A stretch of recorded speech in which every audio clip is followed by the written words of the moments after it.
Bismillah walhamdulillah wassalatu wassalam ala rasulillah Sayyidina Maulana Muhammad ibn Abdullah wa ala alihi wa sahbihi wa man walah. Rabbi syrah li sadri wa yassir li amri wa hlul 'uqdatam min lisani yafqahu qawli. Rabbi zidna ilman wa yaqinan warzuqna fahman. Allahumma arzuqna fahman nabiyyin wa hifdzal mursalin wa ilhamka ilham malaikatil muqarrabin. Subhanaka la ilma lana illa ma 'allamtana innaka antal alimul hakim wa tub alaina ya rabb innaka antat tawwabur rahim.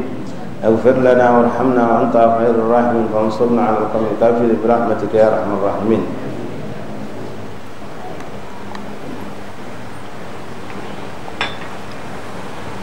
Ma'asyiral ikhwan hadirin jamaah majlis musalla al-ikhlas, kemudian musalla Kiai Haji Abdul Samad yang dirahmati Allah Subhanahu wa taala. Assalamualaikum warahmatullahi wabarakatuh.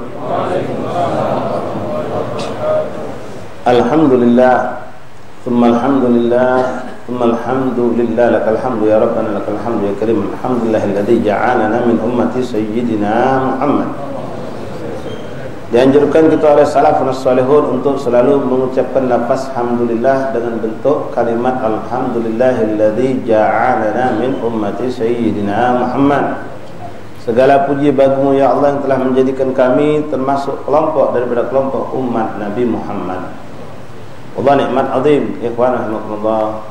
Kenapa kita dipilih menjadi umat Rasulullah? Bagaimana kita pernah dengar dan sering kita dengar tentang hadis dialog antara Nabi Allah Musa dengan Allah ketika dia menyaksikan begitu besar keagungan umat Nabi Muhammad SAW, sakingnya sampai beliau pengen jadi umat Rasulullah. Begitu banyak fadail, kemanjaan yang Allah berikan kepada kita umat Rasulullah. Banyak luar biasa ikhwan yang tidak didapatkan oleh umat selain umat Rasulullah. Kita bisa dapat pahala lewat umat Nabi Muhammad SAW ini tidak harus dengan kita berbuat, dengan gerak-gerik atau dengan ucapan. Cukup dengan lintasan-lintasan niat pun kita bisa dapat kedudukan di sisi Allah. Dengan niat-niat yang salehah di hati kita, kita dapat pahala tinggi, pahala derajat yang tinggi dan pahala yang besar di sisi Allah Subhanahu wa taala. Bahkan kemudahan yang Allah berikan untuk umat Rasulullah begitu dimanjurkan kita. Kalau kita punya niat salehah pengen melakukan suatu kebaikan lalu tidak jadi kita lakukan karena tidak ada kemampuan untuk melakukannya, maka tetap dicatat satu pahala oleh Allah. Dan kalau kita mampu melakukannya, maka Allah berikan 10, bahkan sampai lipatan 70, 700 dan seterusnya. Lalu sebaliknya, seandainya terjadi pada umat Nabi Muhammad, na'udzubillah min dzalik, ada lintasan niat untuk berbuat dosa, berbuat maksiat, berbuat kesalahan, lalu dia batalkan, tak jadi dia berbuat kemaksiatan itu, dia batalkan, dia tahu itu sesuatu yang buruk, lalu dia batalkan, maka dia akan mendapatkan satu ganjaran pahala di sisi Allah. Lalu kalau dia lakukan perbuatan dosa tadi, dia cuma dicatat satu dosa. Ini sesuatu yang Allah berikan untuk umat Rasulullah. Inilah khasais, kelebihan yang Allah berikan untuk umat Nabi Muhammad SAW. Makanya ikhwan, insyaAllah ya Rabb, mudah-mudahan dengan apa yang kita baca dari kitab yang dikarang oleh Habib Muhammad bin Ali bin Abbas Al-Maliki, atau lebih kita kenal Habib Maliki ini, mudah-mudahan saya yang membaca, ikhwan yang mendengar, bertambah rasa syukur kita kepada Allah, bertambah cinta kita kepada baginda Rasulullah, karena kita dikelompokkan menjadi umat daripada umat Rasulullah sallallahu alaihi wasallam. Ma'asyiral ahbab rahimakumullah, malam ini kita masuk pada bab yang keempat tentang khasais kemuliaan daripada umat Rasulullah sallallahu alaihi wasallam. Qala mu'allif rahimahullah ta'ala wa nafa'ana fil darain amin. Rabi'an, yang keempat, khususiyah atau keunggulan, kelebihan yang Allah peruntukkan berikan kepada umat Rasulullah SAW adalah yusrul syariatil Muhammadiyah. Allah mudahkan dalam urusan syariat daripada umat Nabi Muhammad SAW. Wa min khasa'is hadhil ummah anna syari'ataha aisaru syara'i, bahwasanya syariat yang Allah berikan untuk umat Nabi Muhammad ini adalah syariat yang paling ringan, yang paling gampang dibandingkan dengan syariat yang pernah Allah turunkan kepada umat-umat terdahulu. Wadzalika binassul Qur'an, fama min faridatin minal fara'id illa wa yassarahu Allah subhanahu wa ta'ala. Hal ini kita tahu dari mana? Yang kita rasakan. Tahu dari mana kalau kita dapat kemudahan dibandingkan umat yang lain? Al-Quran menjelaskan, hadis Rasulullah menjelaskan kepada kita bahwasanya syariat-syariat yang kita dapatkan ini jauh lebih mudah, lebih ringan dibandingkan daripada syariat nabi-nabi terdahulu terhadap umatnya. Dicontoh oleh beliau, ya. Fama min faridatin min fara'id illa yassarahu Allah subhanahu wa ta'ala iftah babal rukhsah wal udhr fiha. Dari syariat-syariat itu Allah berikan kemudahan-kemudahan dan Allah buka lagi, sudah dimudahkan dari segi jumlah dikecilkan, dari segi syarat dimudahkan, lalu dibuka lagi pintu rukhsah, pintu keringanan lagi. Ketika seorang itu tidak mampu, maka dalam keadaan tertentu dia boleh mengambil bagian kecil daripada kewajiban tersebut. Dicontohkan di sini contoh fakhudh mathalan as-shalah. Contohnya salat. Wa hiya ahammul wa a'dhamul faraid. Merupakan perkara yang paling agung, paling utama, paling besar urusan salat ini. Jadi ikhwani, naudzubillah min dzalik, begitu banyak orang melalaikan salat dan tidak menganggapnya suatu dosa besar. Kalau enggak salat dianggap biasa baik.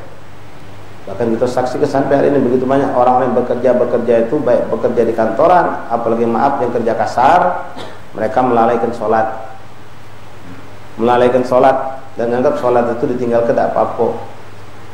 Padahal itu lebih besar dosa daripada orang berzina, lebih besar dosa daripada orang melakukan dosa-dosa yang lainnya, karena dia adalah tonggak agama yang pertama. Subhanallah. Bukan hanya syariat ini ada pada umat Rasulullah Nabi Muhammad, tapi umat-umat sebelum Nabi Muhammad pun mereka juga dapat perintah salat. Dan dalam syariat mereka pun salat adalah yang pertama dan utama. Nabi Musa, Nabi Isa, Nabi sebelum Muhammad semua diperintahkan salat. Walaupun mungkin kaifiah caranya ada yang berbeda-beda, salat tersebut dengan syarat yang juga beda-beda. Jadi jumlah rakaat pun beda-beda, tapi intinya semua menghambakan diri, mentauhidkan Allah, nyembah, sujud kepada Allah. Nah, beliau katakan di sini, fakhudh mathalan as-salah wa hiya ahammu wa a'dhamul fara'id bal hiya imaduddin wa asasul matin. Bahkan salat adalah tiang agama dan pondasi yang kokoh bagi seorang muslim adalah as-salat. Fa innaha ma'a dzalika ja'ala Allah ta'ala laha ahkaman khassah takhtalifu 'anil hukm al-asli laha mura'atan lidh-dhurufil khassah fi ahwalil khassah kal marad was safat wal harab fi halati adamil wujudil libas as-satir aw adam ma'rifah al-qibla aw nisyaniha aw naum anha. Beliau sebutkan contohnya salat, kata beliau. Kalau kita buka salat pertama dari segi jumlah kita kenal lewat sejarah peristiwa Isra wal Mi'raj, bagaimana umat terdahulu disuruh salat 50 waktu. Nabi Musa contohnya, mereka punya postur tubuh keker, hebat, kuat-kuat, tidak seperti umat Nabi Muhammad yang lemah, kecil tubuhnya. Maka dengan izin Allah, singkat cerita kita sudah paham tentang cerita ini, kita umat Nabi Muhammad hanya disuruh 5 waktu, tapi dengan ganjaran seperti mereka yang melakukan 50 waktu salat, karena satu hasanat diganjar 10. Jadi 5 waktu itu bagaikan 50 waktu dinjau Allah pahala. Lalu salat itu sendiri pun diberikan lagi keringanan-keringanan dalam keadaan tertentu, dalam kondisi tertentu, dalam waktu tertentu, dan dalam beradaan kita di tempat tertentu. Kita diringankan lagi oleh Allah. Salat yang sudah 5 waktu tadi, karena adanya keadaan tertentu, misal musafir, misal sakit, dinjuk keringanan. Boleh diringkas 4 jadi 2, boleh dijamak. Wong sakit tak bisa salat berdiri, boleh duduk, tak bisa duduk, boleh berbaring. Keringanan demi keringanan Allah berikan untuk umat Rasulullah sallallahu alaihi wasallam. Fa innaha ma'a dzalika ja'ala Allah ta'ala laha ahkaman khassah. Allah menetapkan hukum-hukum khusus takhtalifu anil hukum al-asli, yang berbeda dengan hukum aslinya. Mura'atan lidzurufil khassa, untuk karena Allah memperhatikan melihat keadaan-keadaan. Dzuruf itu bisa dimaknakan keadaan yang khusus. Fil ahwali khassa, dengan kondisi yang khusus. Contoh, marad was safar war harab. Wong yang sakit. Wong sakit boleh untuk menjamak salat jamak, namanya jamak kinayah. Bukan jamak asli. Ada kondisi yang boleh kita menjamak karena sakit tadi boleh, ada kondisi, tapi sakit yang macam mana harus kita pelajari. Ya. Nah, tapi lebih ditekankan kita boleh menjamak dengan cara namanya jamak maknawi. Apa maksud jamak maknawi? Salat ini tetap dilakukan di waktunya masing-masing.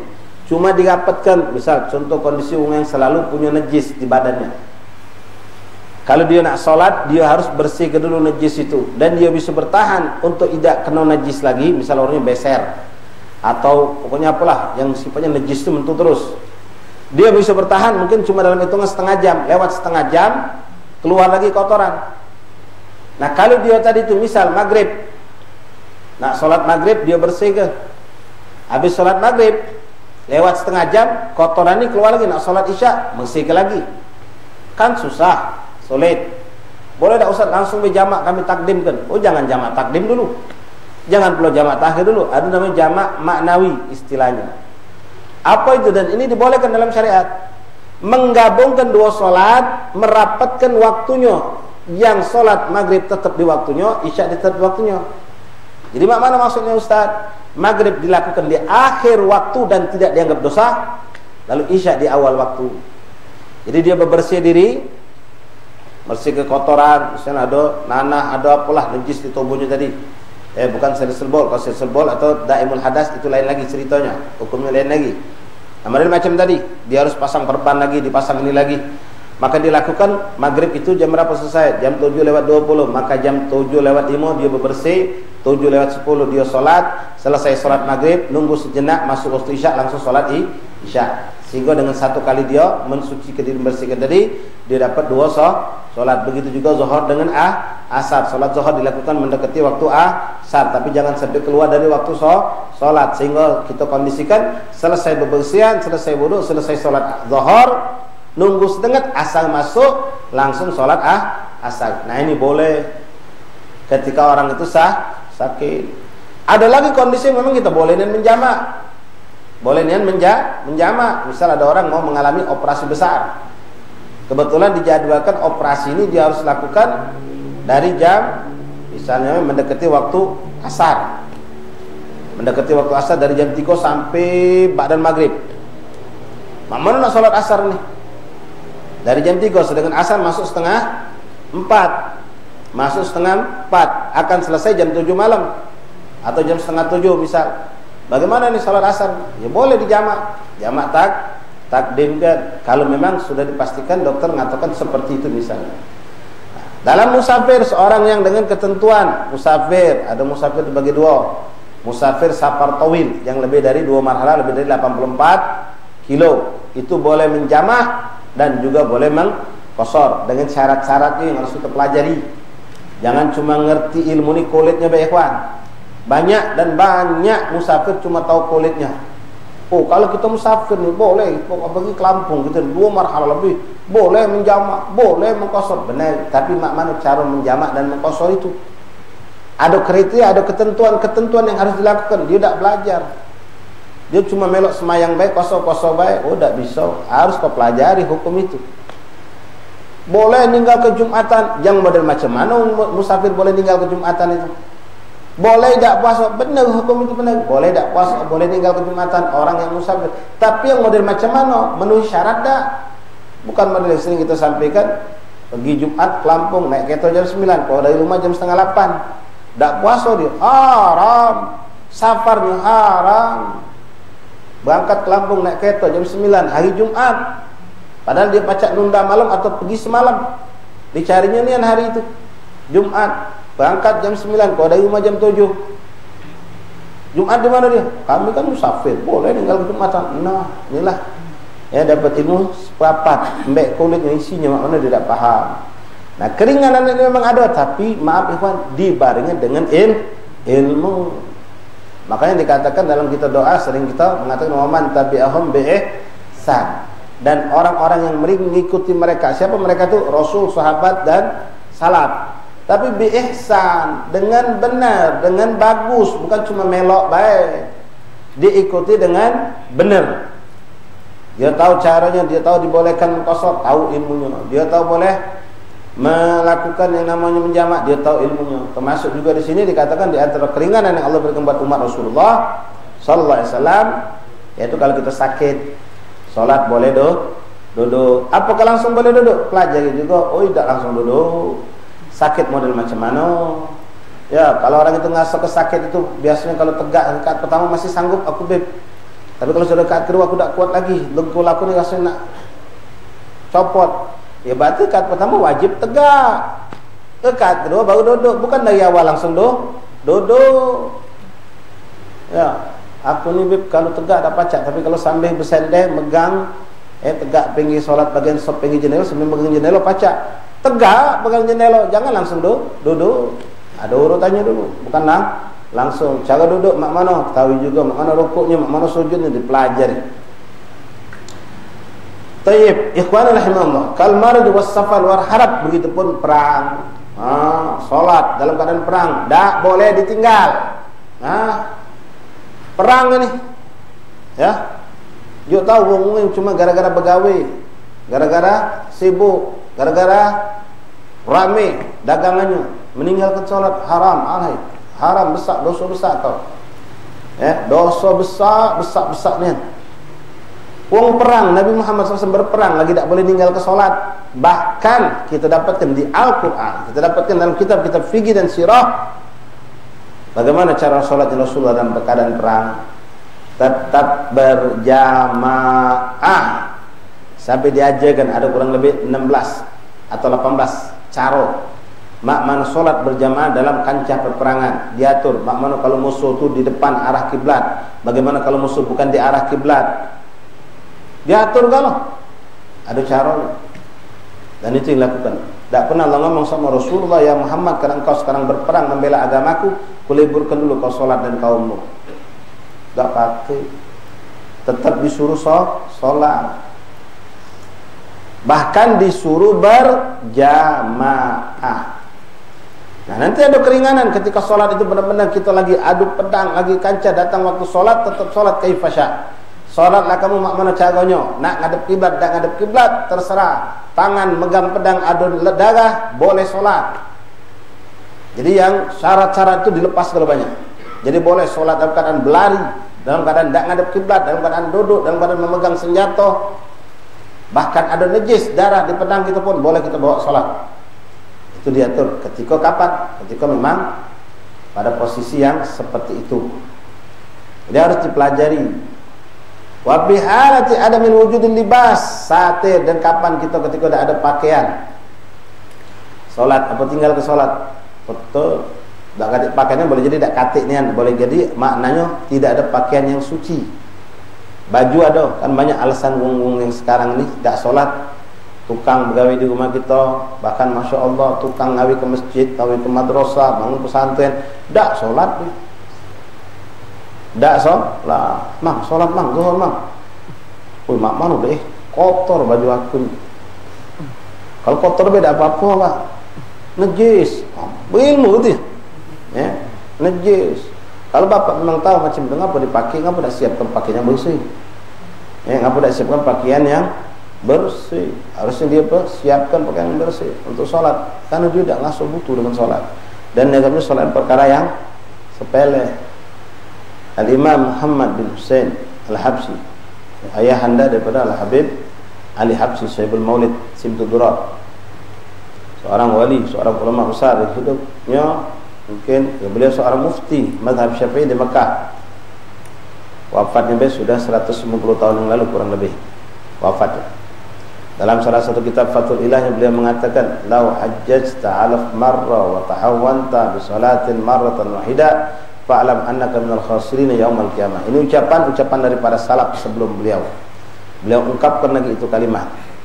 Beliau mengatakan, seandainya engkau berhaji 1000 kali kau pergi haji. Ini ungkapan yang tidak masuk Akal mana ada haji 1000 kali, ikhwan. Kalau umroh boleh jadi, karena kalau haji setahun cuma sekali pacaknya. Artinya kalau sampai 1000 kali butuh umur lebih dari 1000. Cuma ini saking beliau unjuk perumpamaan itu. Seandainya engkau berhaji 1000 kali, tapi kau pernah melalaikan sholat sekali, tidak diqadha, tidak dia taubat nyesal, tidak, lalu dia mati, yakin ke diri kau kalau kau pasti termasuk orang yang merugi pada hari kiamat. Allah, 1000 haji tidak seimbang dengan 1 kali sholat. Tapi kita saksikan dalam kehidupan kita, ikhwan, kalau nak haji hebohnya luar biasa, orang balik haji hebohnya luar biasa. Kalau orang gagal haji lebih heboh lagi. Ya, tapi ada orang yang tak solat, orang balik dari solat, orang tak solat, biasa lah ya. Ya, wajib biasa karena rutin itu, ya bolehlah. Tapi kau harus sadar kalau solat itu paling utama dan pertama. Awwalu ma yuhasabu al-'abdu yaumul qiyamah as-shalah. Hati-hati ikhwan, hati-hati. Nasihat buat dia kita kalau itu kadang-kadang lemah dalam masalah ini. Kita nguno ke tukang buat pegawai, meneri langgar, bobok dinding, mat pintu segala macam. Tukang tidak semayang, ngawi ke musola, ngawi ke langgar. Tanggung jawab saya, tanggung jawab kita. Kullukum ra'in wa kullu ra'in mas'ulun an ra'iyati. Ada perjanjian dulu. Kamu sholat tapi gawe sama aku, kamu sholat, jangan tidak. Kalau tidak sholat ya sudah, punya yang lain. Tunjukkan kalau dia yang butuh sama kita, bukan kita yang butuh sama dia dalam urusan sholat. Ya, walaupun sebenarnya saling membutuhkan, saling membutuhkan hakikatnya. Kita butuh tenaga dia, kepanen dia butuh duit dari kita. Tapi tunjuk syarat, tunjukkan kita, tunjuk ke syarat urusan agama, sholat. La ilaha illallah Muhammadur Rasulullah SAW. Atau ada ma'rifatul kiblat, atau tidak tahu arah kiblat, maka kita boleh solat ke arah manapun sebelum melakukan ijtihad. Lalu solatlah ke mana kita yakin arah kiblat tersebut, walaupun kita tidak tahu kiblat sebenarnya ke mana. Au nisyaniha, orang yang lupa dengan solat. Lupa, bukan lupa. Tak lama lagi bapak-bapak, Pak RT, Pak RW, hati-hati, kamu juga masyarakat. Ini nak 17-an. 17-an banyak orang ilo-ilo ngadakan lomba-lomba, ada yang ngelolo-lolo ya, diantaranya manjat pinang ya, jadi tontonan.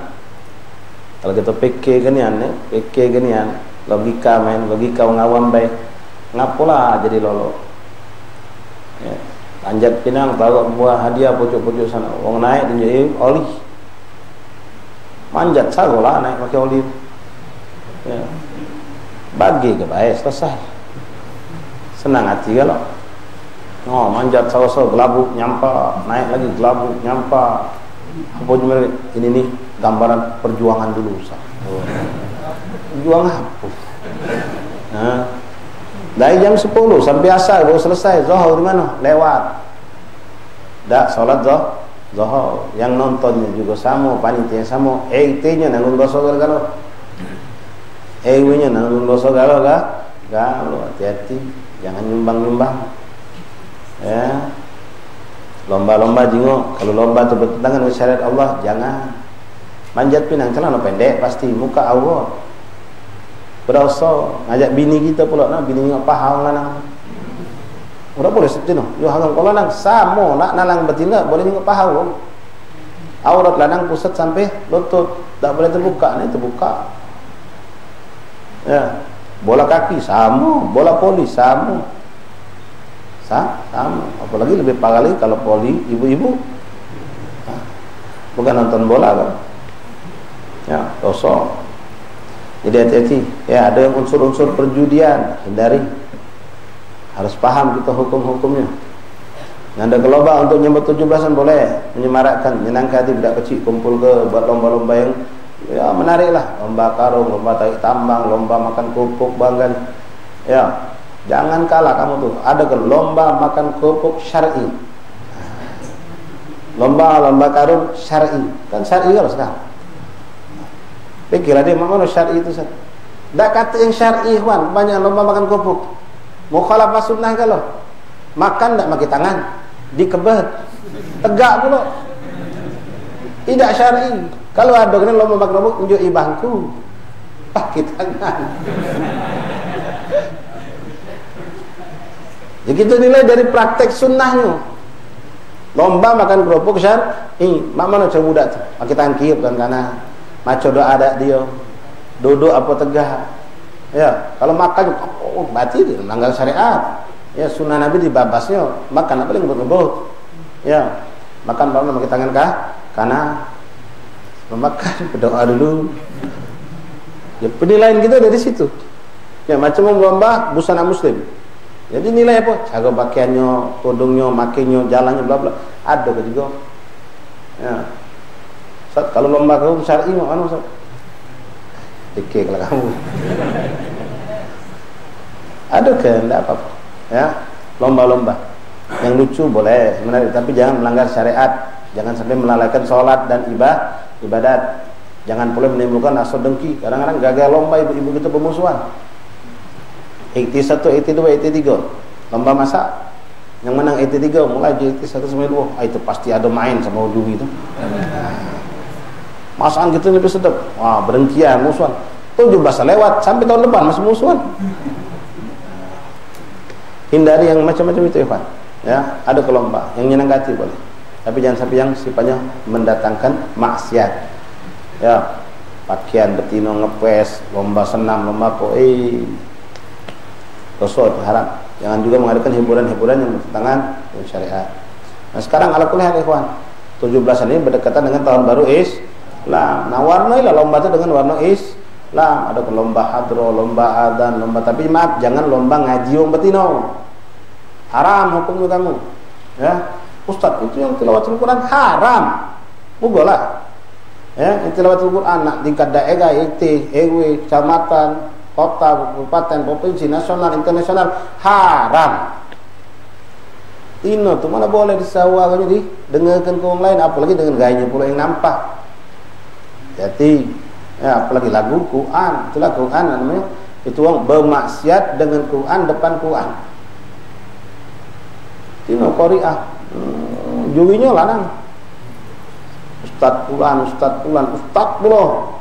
Artinya no Qori'ahnya.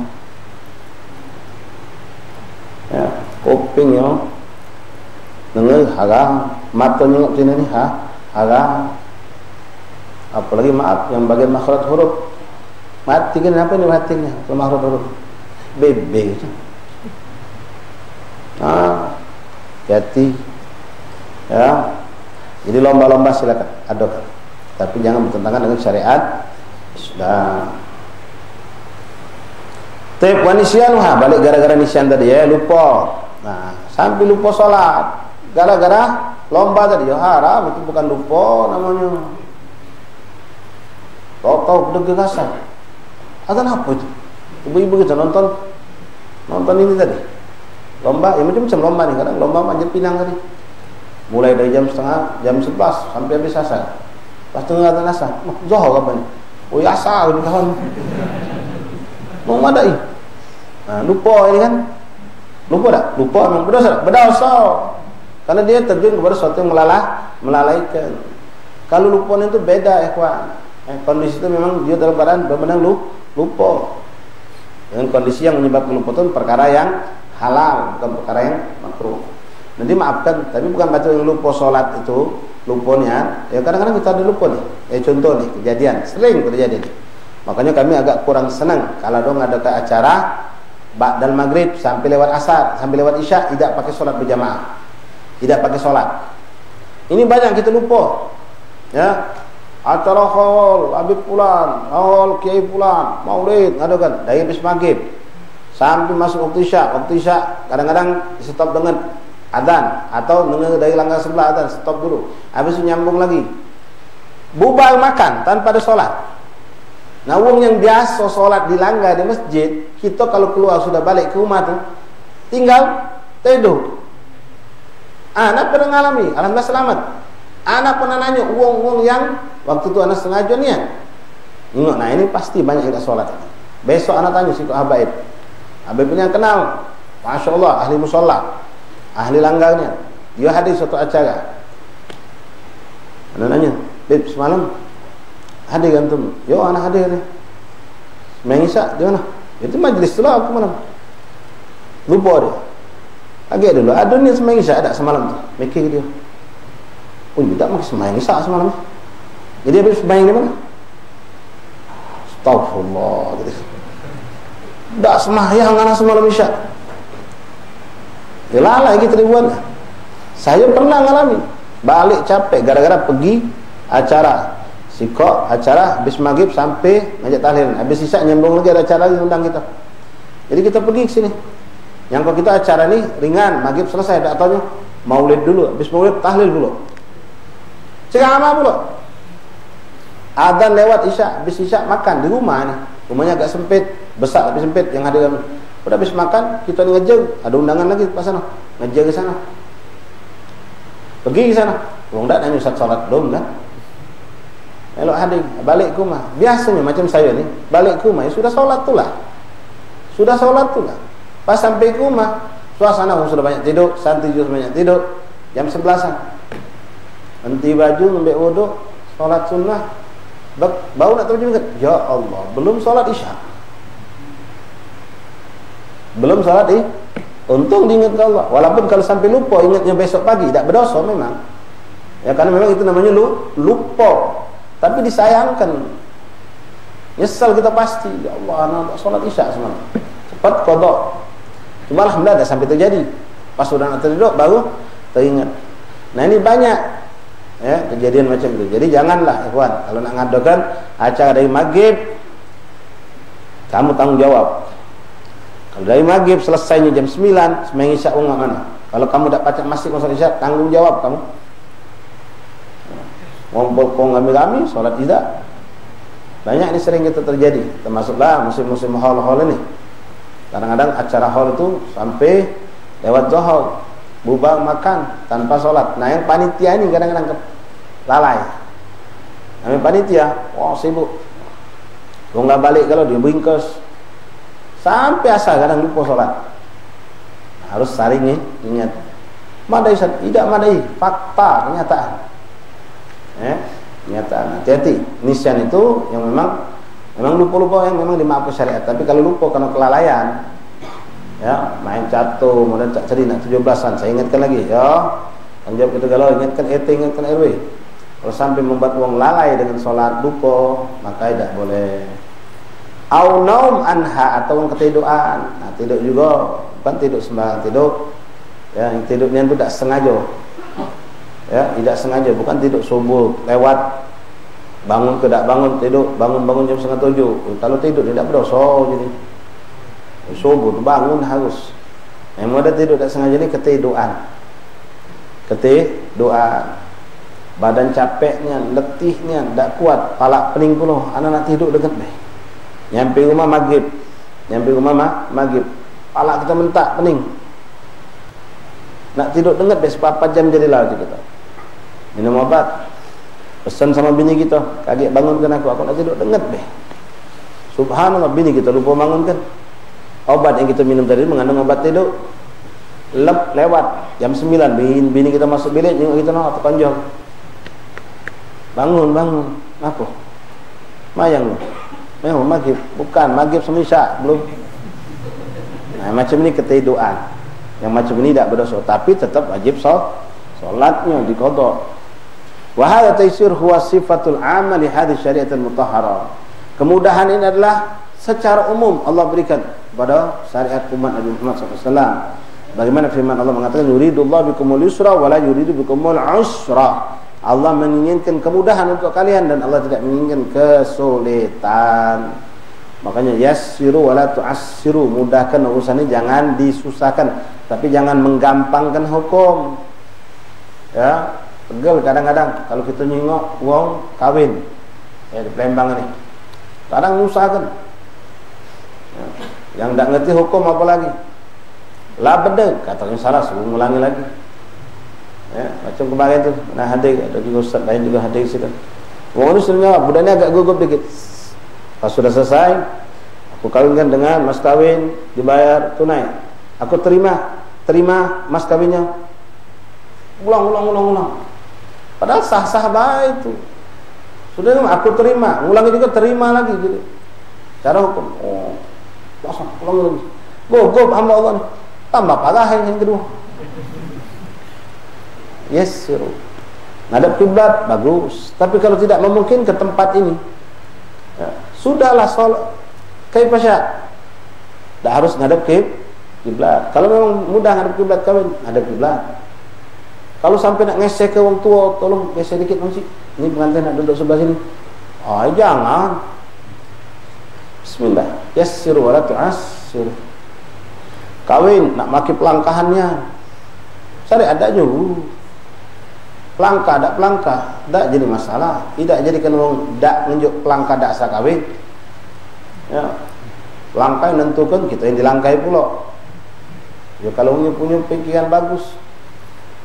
Kakak minta apa kak? Aku ni melangkai kakak. Ya sudah, sewet besi kok sama gamis. Masih lemah. Ya, kamu minta mau tahu siko. Ya, aku sepeda yang mahal. Duduk dah jadi kawin. Kalau yang langkai sih kok, kalau langkainya 3.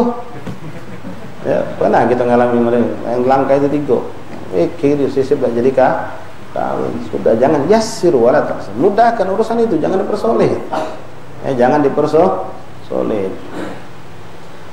Qala sallallahu alaihi wasallam, innallaha radiya li hadhihi al-ummah al-yusra wa kariha laha al-usra. Rasul mengatakan sesungguhnya Allah SWT meridai untuk umat ini dengan segala kemudahan, dan Allah tidak menginginkan kesusahan untuk umat Rasulullah SAW. Ya, macam salat. Kita di mana boleh. Di rumah boleh, di toko boleh, di pasar pun boleh, di gedung boleh, di lapangan boleh, di tepi gunung boleh, di sawah boleh, di pantai boleh, pucuk kapal, pucuk perahu. Boleh kita salat. Di masjid boleh, di surau boleh, untuk salat bebas. Dimanapun. Tapi umat yang lain tidak, harus sholatnya di tempat ibadah. Umat Rasulullah bebas. Walaupun dibalik kalau cerita tentang sholat berjamaah dianjurkan di masjid Rasulullah. Tapi ketika kita dalam perjalanan, di mana boleh kita sholat. Yang penting kita yakini tempat itu suci bersih.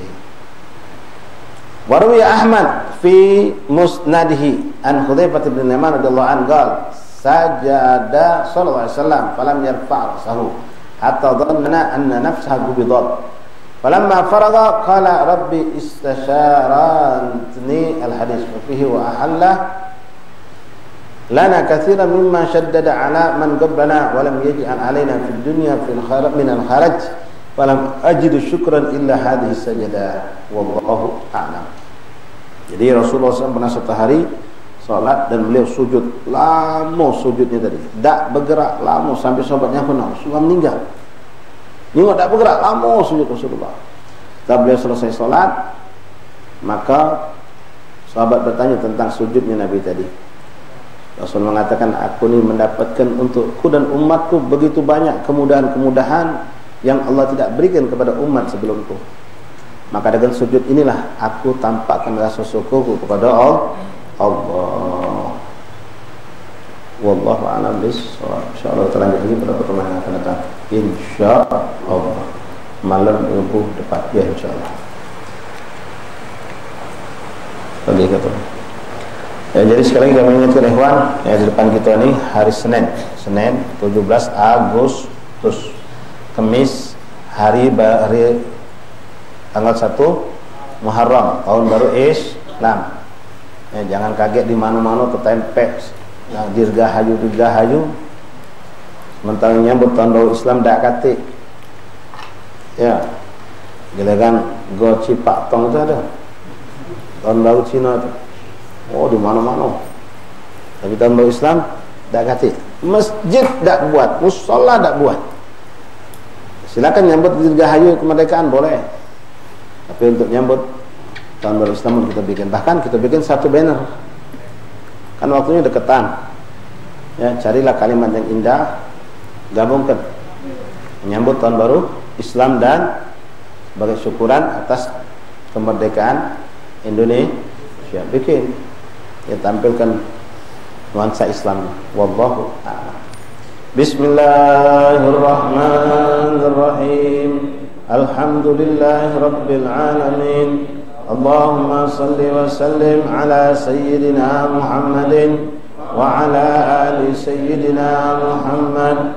أشهد أن لا إله إلا الله وحده لا شريك له وأشهد أن محمدا عبده ورسوله آمن وملائكته وكتبه ورسله واليوم الآخر وبالقدر خيره وشره. صدق الله وصدق رسوله صدق الله وصدق رسوله وصدقت بالشريعة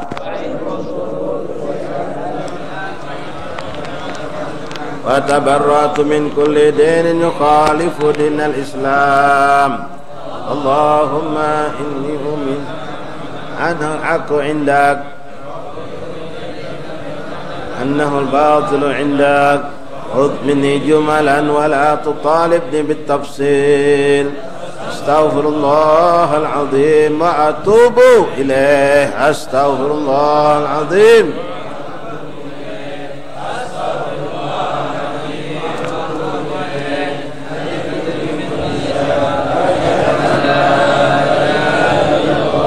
وحده لا شريك له.